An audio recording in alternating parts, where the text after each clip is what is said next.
Nosotros somos el barro, pero Él es el alfarero.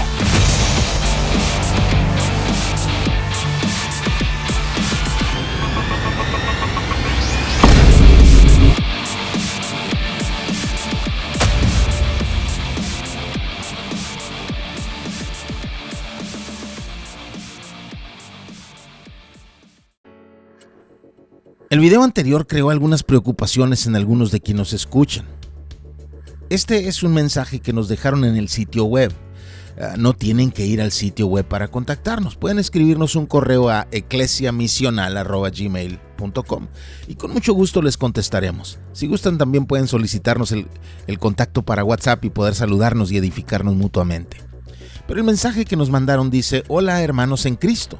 Escuché un video de ustedes en YouTube y con todo respeto me parece que es peligroso disciplinar hermanos porque puede hacer que se vayan de la iglesia y se pierdan.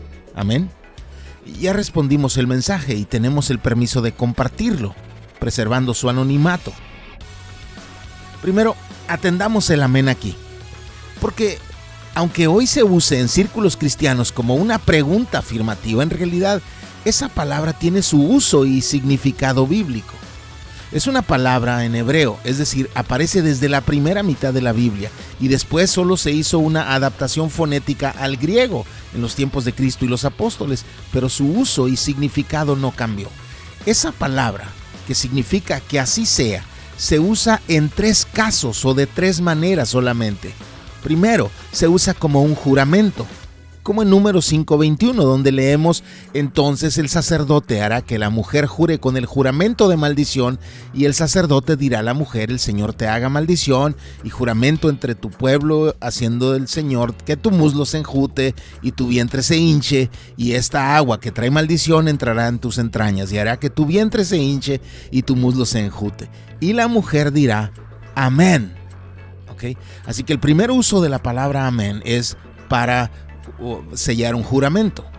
Se usa también como aceptación de una declaración o aceptación de los términos recién expresados, como en Deuteronomio 27 del 14 al 15, donde leemos: entonces los levitas responderán y dirán en alta voz a todos los hombres de Israel: maldito el hombre que haga ídolo o imagen de fundición, abominación al Señor, obra de las manos del artífice, y la erige en secreto.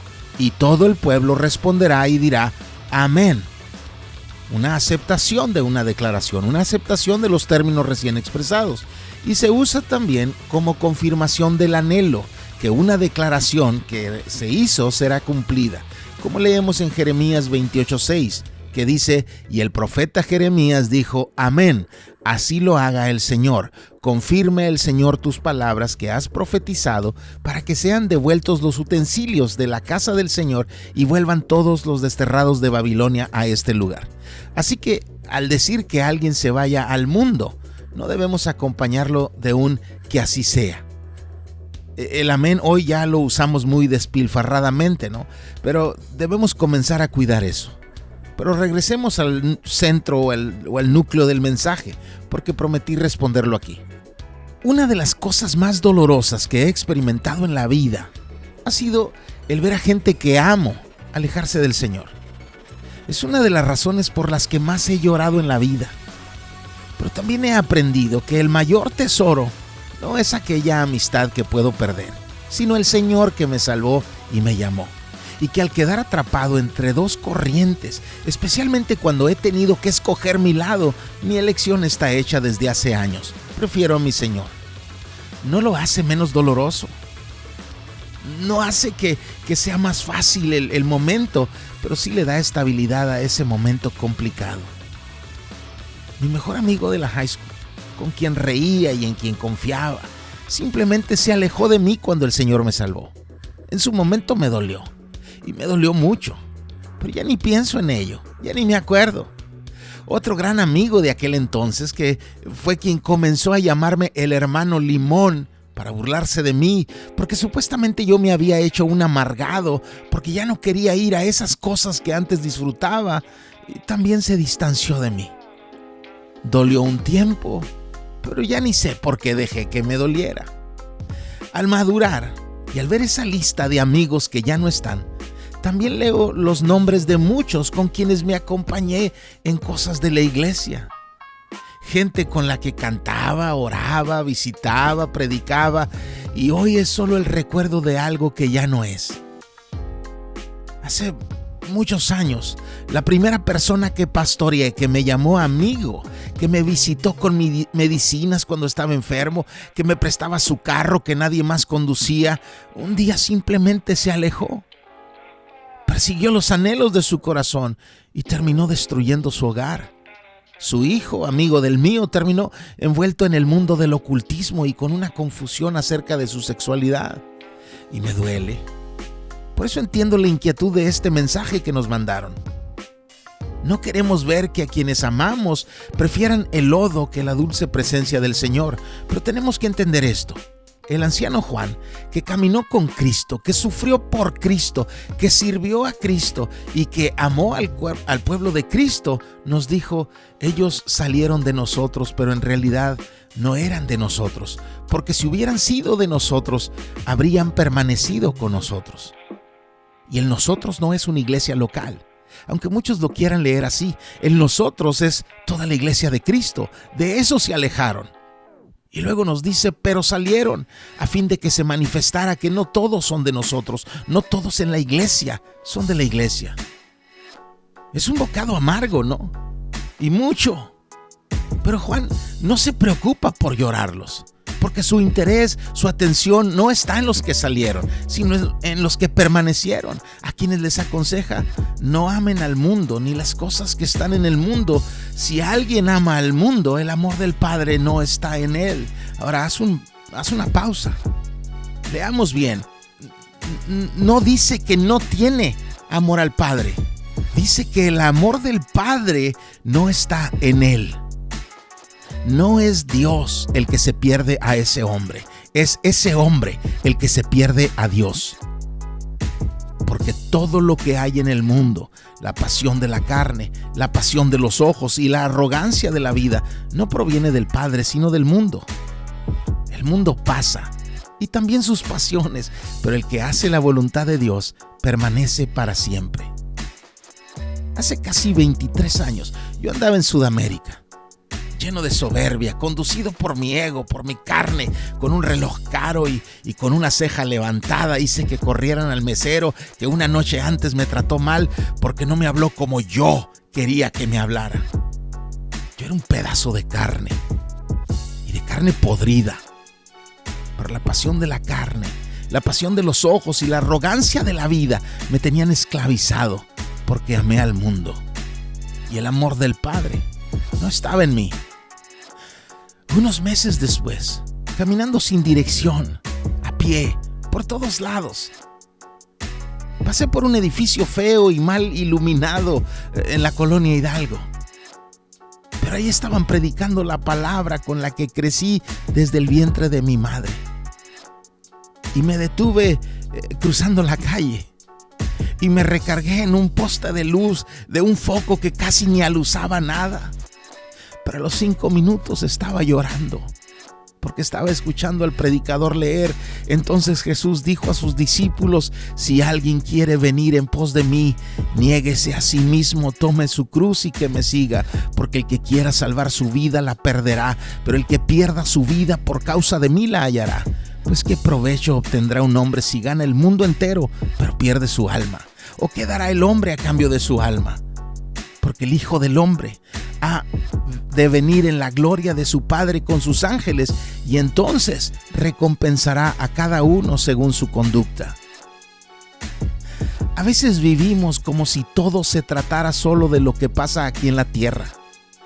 Se nos olvida que habrá un día en que todos nos arrodillaremos delante de Cristo, con deleite o con terror, en adoración o en pánico, pero todos estaremos de rodillas delante de Él, todos compareceremos ante Él. Y en ese contexto, a veces olvidamos también otra cosa. Ese día en que Cristo regrese al final de nuestra historia, no será sin que antes, aunque nos duela, gente se aleje de la fe, que es la apostasía. Sabemos que el Señor viene, Pero antes de eso, sabemos que muchos apostatarán. El dolor de quien mandó el mensaje, ese amor por los que se alejan es entendible, porque amamos. Pero hagamos lo que hagamos, no podemos evitar que el injusto siga haciendo injusticias, que el impuro siga siendo impuro, que el justo siga practicando la justicia y que el santo siga guardándose santo, porque el Señor viene y las personas se alinean con lo que son. Pero no estamos llamados a resignarnos al dolor de perder a quienes amamos. Estamos llamados a dos cosas, dos que nos permiten intentar protegerlos. La primera y la más importante, predicar la palabra. Porque la palabra nos limpia, la palabra nos alimenta, la palabra nos conduce, pero además la palabra nos protege. Pablo nos dijo que algunos se apartarán de la fe porque pusieron su atención donde no debieron. Escucharon las voces incorrectas y fueron seducidos por las estrategias de ese ser malvado que solo planea esclavizarlos y destruir todo a su alrededor. A veces creemos que eso de espíritus engañadores y doctrinas de demonios debe ser algo grotesco, violento, obvio, con magia, con ocultismo, pero Satanás no se acercó así a Eva en el Edén. Le mostró lo que ella quería ver y le dijo lo que ella quería oír, y así de fácil ella ya estaba en el lado oscuro de la vida. Por eso tenemos que predicar la palabra para que el que quiera oírla la escuche. Pero hay otra cosa que debemos hacer además de predicar, y es lo que llamo la vida en el cuerpo, el ser iglesia, que no tiene que ver con estar en un edificio, sino en amarse, cuidarse y también en exhortarse.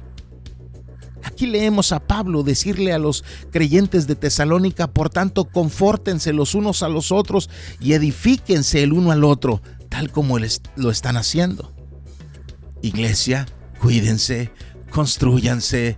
Y unos versículos más abajo les dijo: les exhortamos, hermanos. No se lo dice a los pastores, a los maestros, a los predicadores, a los líderes de la congregación. Es un mensaje a la iglesia. Hermanos, amonesten a los indisciplinados, animen a los desalentados, sostengan a los débiles y sean pacientes con todos. No todos necesitan nuestra misma reacción.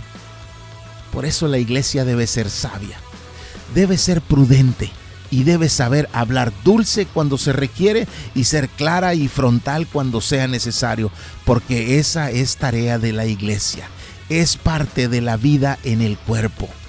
Y luego dice: miren que ninguno devuelva a otro mal por mal, porque la iglesia no está llamada a cobrar venganzas, aunque sí a hacer lo que debemos hacer, y lo que debemos hacer es siempre procurando lo bueno los unos para con los otros y para con todos. Así que encarar por amor sí es parte de la vida de la iglesia. Hubieron dos escritos que fueron muy apreciados por las primeras generaciones de creyentes. Este es la Didaché, el otro es el Pastor de Hermas. Eran tan apreciados que para algunos de los personajes prominentes de la iglesia de ese entonces, como Clemente de Alejandría, Orígenes, Eusebio de Cesarea o Ireneo de León, escribieron sobre ellos.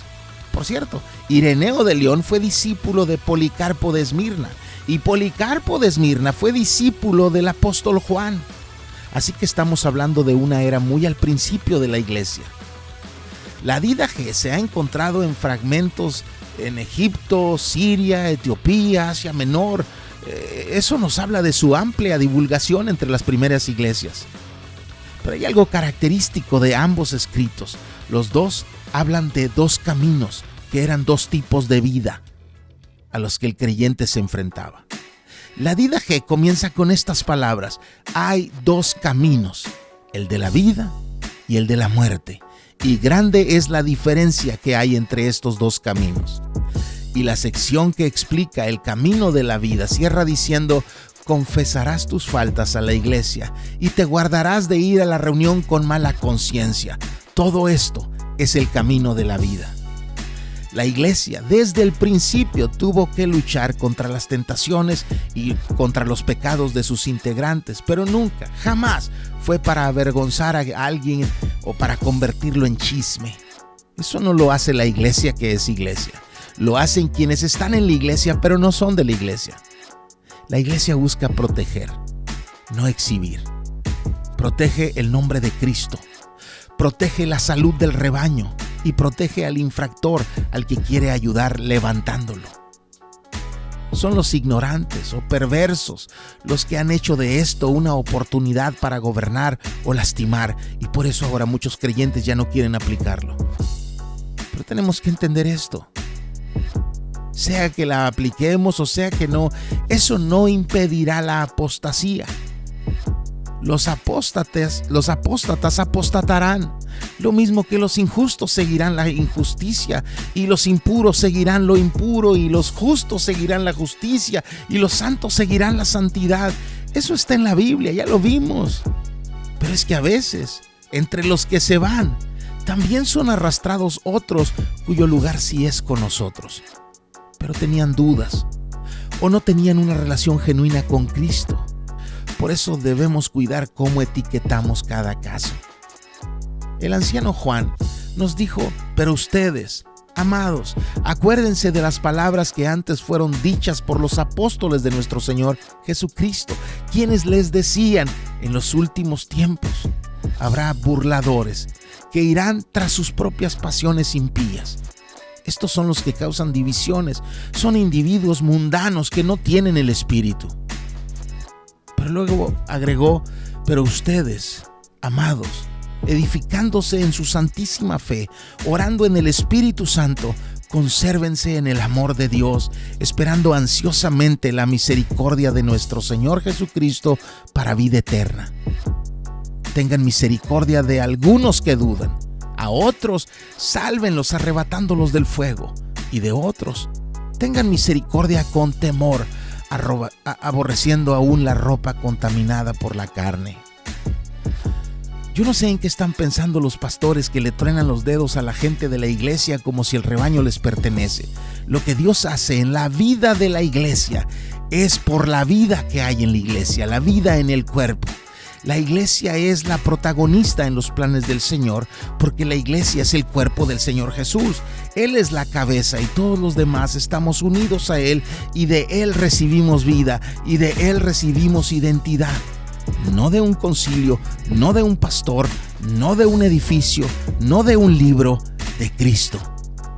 Y los que servimos a la iglesia es para prepararla, para que ella llegue a la madurez, donde viva lo que Dios la diseñó para hacer.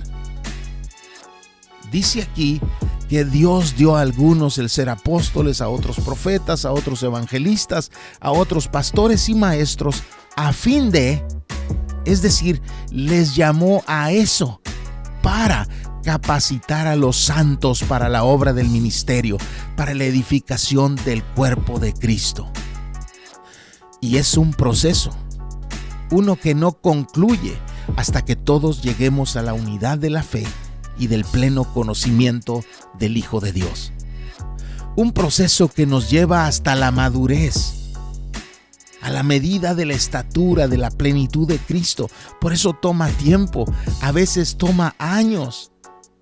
Muchas veces queremos que las cosas pasen rápido y nos desespera la lentitud y nos desespera lo que parece que no avanza, ¿no? Pero Dios conoce el camino y Dios designa los tiempos. Dejemos que Él nos lleve. Del Pablo recién convertido en Damasco al Pablo que está en Tarso antes de irse a Antioquía, pasaron 3 años. Gálatas 1. Y 14 años más tarde, es decir, 17 años después de su conversión, Pablo apenas venía de su primer viaje misionero. Gálatas 2. Casi 2 décadas de formación. Yo me desesperaba cuando apenas había pasado 1 año. Yo recuerdo aquellos días. Yo decía: Dios, ¿qué estás haciendo? Que no veo que estés haciendo nada. Y miraba la agenda y miraba el reloj y me angustiaba. Ya no. Nada llega antes de lo que Dios dijo. y nada llega después de lo que Él determinó. Yo decía, si hubiera conocido a Cristo antes, si hubiera entendido antes el Evangelio, si antes. Pero luego lees Gálatas 1, 15 y 16 y te das cuenta que Dios había apartado a Pablo desde el vientre de su madre, pero Pablo no conoció al Señor hasta muchos años después, incluso después de intentar destruir aquello a lo que Dios lo llamó a construir. Pablo quería borrar la iglesia de la existencia y después dedicó toda su vida a construirla. Porque a eso fue llamado, a capacitar a los santos para la obra del ministerio, para la edificación del cuerpo de Cristo. Por eso se dedicó a cuidarla y empujarla hacia la madurez, buscando que todos llegaran a la unidad de la fe y del pleno conocimiento del Hijo de Dios. Y luego dijo, entonces ya no seremos niños, sacudidos por las olas y llevados de acá para allá, de aquí para allá, por todo viento de doctrina, por la astucia de los hombres, por las artimañas engañosas del error. Más bien, al hablar la verdad en amor, creceremos en todos los aspectos en aquel que es la cabeza, es decir, Cristo, de quien todo el cuerpo, la iglesia, todo el cuerpo, estando bien ajustado y unido por la cohesión que las coyunturas proveen, conforme al funcionamiento adecuado de cada miembro, produce el crecimiento del cuerpo para su propia edificación en amor. Qué maravillosa es la vida en el cuerpo, en la iglesia, cuando entendemos de qué se trata. Ahora, quizás ustedes crean que le dediqué mucho tiempo a una sola respuesta de lo que nos dejaron en el sitio web. Y lo hice así porque nos ayudará, espero, a entender mejor algo que Pablo dijo en 2 Corintios 3, que vamos a estudiar en el próximo video. Pero les pido que lo lean, que traten de entender qué nos quiso decir Pablo en ese capítulo, pero aún no lo compartan con otros porque quizás lo leímos mal.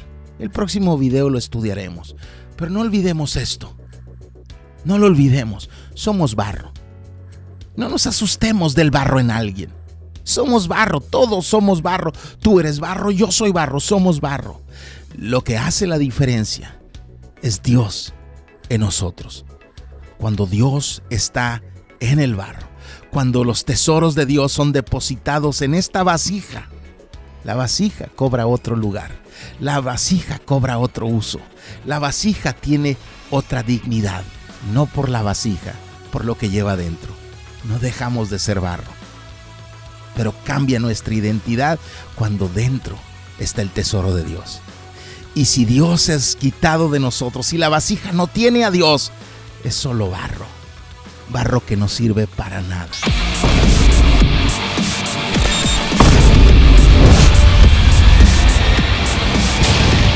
Nosotros somos el barro. Él es el alfarero.